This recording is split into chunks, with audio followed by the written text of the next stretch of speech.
tong. Napakaganda po, mga kapatid. Today's gospel, tignan po nyo.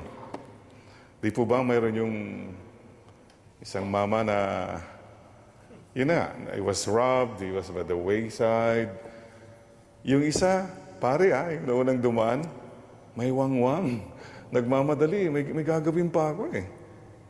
Hindi siya huminto sa stoplight. Isang lawyer or something, ganun din. May importante akong lakad eh. At pinabayaan niya. Kapatid, the question is valid. Feeling mo ba na may wangwang ka sa buhay? Kaya wala ka ng panahon. Yung mga walang kakwenta-kwenta mga tao, I have no time. I can't waste time. Because I have important things to do. And I am an important person. Many times, sa totoo lang po, we must beg the Lord for forgiveness. Mea culpa, Lord. I'm sorry. And I personally feel, well, some recent events this past week when I said, Lord, I'm sorry po. Some of us, ang feeling natin pwede tayong mag-counterflow.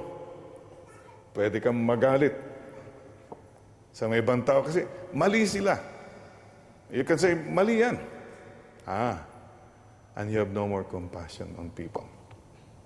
By the way, sa mga tao pong palaging nagagalit, high blood, you know, somebody said, the result of anger is more painful than the reason of the anger. Yung resulta ng pagiging galit mo ay mas masakit kaysa yung rason ng pagiging paggalit mo. Tignan mo sa buhay mo, kapatid. Dahil lang nagalit ka, tignan mo nangyari. Again, because feeling mo, may wangwang ako eh. Wala akong panahon para sa mga ganyang bagay. Mea culpa. You know yung mea culpa? My fault. Feeling important ka than other people. Yun po yung counterflow. At yung wala ng tong, ayun, parang may karapatan kang kumuha sa iba kasi ganun pa rin. Mas mataas ka kaysa sa kanila. You know, the more you think about this gospel, it convicts many of us, if not all of us. How many people are on the wayside? Ito na lang po, yung pinakamadali po yung siguro through the years, siguro nasanay ka na o naging may kalyo ka na. Ang daming taong lumalapit, humihingi. They are the ones financially on the wayside. Walang-wala talaga eh. Nako, ito na naman, pareho na naman ang kwento niyan. Kilala ko na mga yan. You know, after a while, you realize you have become callous. Dinis mo na lang yan. O kaya bigyan mo ng konting barya. Tapos na yan. Parang yung aso na tumatawal, bigyan mo ng konting pagkain, tatahimik na. But the Lord tells us again, no matter how right you are, and no matter how wrong they may be, tao pa rin sila na nangangailangan. So don't just say, no, ang rule ko, Father, wala akong bibigyan. That's easy. That's convenient. But think about it. It's Christ who is disturbing again your comfort zones. Marami rin po who are emotionally on the wayside. They've been robbed for whatever reason, family upbringing, so naging dependent siya siguro sa drugs, naging manginginom na lang. These are emotionally people who have been robbed. And how we look at them, wala na yung mga Father, walang kwenta mga. Mea culpa. I'm sorry, Lord, for the times I think everybody they need people to stop. Dito po ako sumasaludo. Family members, maybe wives, husbands, who don't give up on their loved ones who are emotionally crippled. Wow, that's something. That's martyrdom. Siguro there's somebody in your family right now na, Father, give up na ako. Give up na po ako. Maybe you're right. Maybe you're justified. But again, the message of the Lord is, Stop. Stay. Be there. How do you think isang nanay na mag-aalaga ng isang anak na blind, isang tatay who has to accompany a child na may mga gulo, how do you think about a wife who has to stay by a husband that's been condemned by everyone? Again, this is the message. The world will never understand. Ay, Diyos ko, tama ka na, martir ka, tanga ka. But God understands. Mabuhay po kayo. Those who remove all your wangwangs and stay with those who need you most. You know, this week, it was one of those days. Pagod na po ako, and I was so burdened by the problems. Especially, ang hirap po kasi ma-burden kayong, kung problema ng iba, kaya mo, pero problema ng pamilya, loved ones, naku, napakabigat po yan. Alam po nyo, di po ba?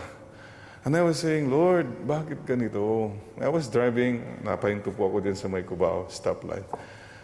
Ang hirap naman, Lord, sabi ko, bakit ganito po? And I was just expressing a very natural, spontaneous prayer with a sigh na parang pagod na ako, bakit po paulit-ulit na lang itong mga ganito?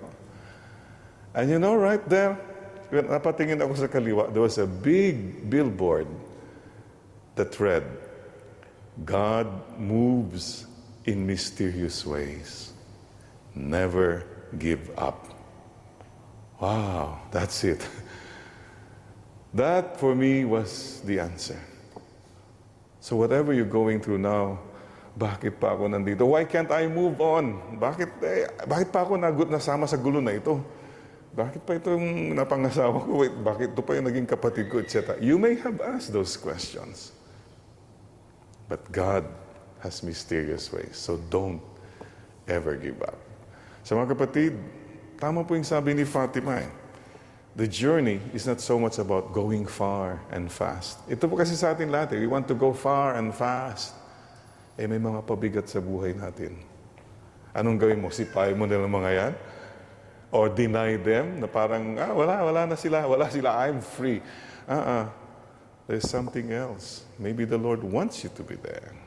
So, console yourself with the thought, yung pabigat pala sa buhay ko, baka yun ang dahilan bakit nabubuhay pa ako. I always go back to the rose and the thorns. Every rose is a thorn. And ang theory ko po, ito po hindi siguro scientific yung thorn, pwede sanang naging rose yan eh. The thorn is a potential rose. Ito pong rose, thorn yan dati pero nag-open up siya, kaya naging rose siya. Ayun. Tama ba yun sa science? Ewan ko. Never mind. But ito po very simple spirituality po. Think about this. Every day, at the end of the day, mabibilang mo kung ilan mga tinik, pwede mga roses. At the end of the day. So either you sleep at the end of the day on a bed of thorns or on a bed of roses. Kunwari, nagalit ka. Okay? Naging maramot ka, nagyabang ka, nagsinungaling ka. Mga tinik yan. Matutulog ka, tinik. Alam mo naman yun eh. You can deny it to everybody, but you know you've made thorns. Or you did good deeds today, nagpakumbaba ka, nagsorry ka, naging roses. So ang aking theory po ganito, make thorns roses. Ano mang tinik sa buhay mo pwedeng maging rose. Tignan mo yung katabi mo, tinik ba yan sa buhay mo? Alam mo, pwedeng maging rose yan. Potential rose. Alam po niyo mga kapatid, wala naman hong permanent thorn.